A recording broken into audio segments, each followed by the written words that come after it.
ganyan pala ang maganda. Ganon kasi pupunta kami ng US. Tinulugan ko, kwarto. Uwian na. Ayan, wala sila nasa 7-Eleven. Pero si nanay nasa kabeta. Uwian time.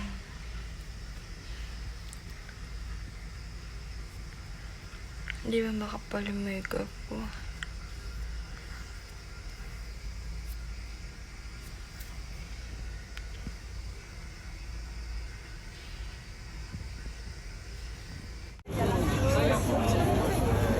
Oh, talipapa kayo dyan. Meron din pala. Nay, talipapa kayo dyan, Nay.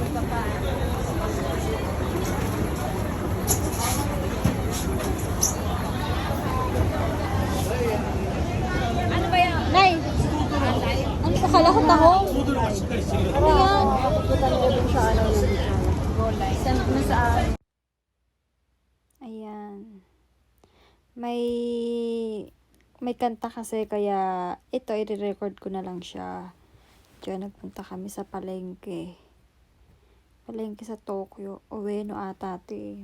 Hindi ko sure. Ang dami kasi namin pinuntahan. Ayan. Tingin-tingin kami ng fruits at nakakita kami ng durian. Kaso akala namin mura yung pala ang mahal. Ito nga. Lalaki.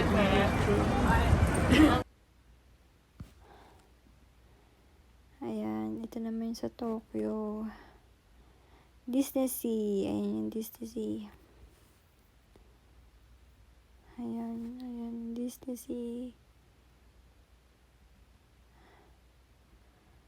Ito naman yung sa entrance ng Disney Sea. Ayan. Doon kayo ba na pumasok? Ayan. Ni-record ko na lang para walang music. Ito naman nasa loob na kami ng tawag niyan? Gate Resort Disney Sea. Ayan, pupunta kami sa pinaka-entrance ng Japan. Ayan yun. Ayan siya. Ang ganda ng train niya, 'di ba? Napakalawak kasi niya, hindi pwedeng lakarin. Abutin ka ng isang araw, kulang pa.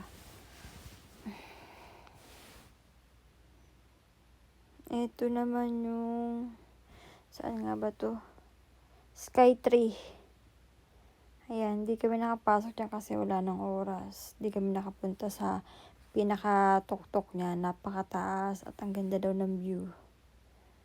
Ito naman sa araw. Sa araw siya. Wala siyang ilaw. Oh, kayo kaway-kaway. Kaway-kaway na pagkita. Kaway-kaway. At ito naman, nag-laundry kami dito. Katabi lang siya ng namin, ng hotel. Ayan ang itsura niya. Nag-laundry kami para mabilis matuyo. At ito naman yung Shibuya, guys. Ito yung sikat daw sa crossing kasi yung niya, yung pedestrian niya, pinakasikat sa Shibuya. Pag nagpunta kayo doon, yan, daanan nyo yan, puntahan nyo. Sikat siya.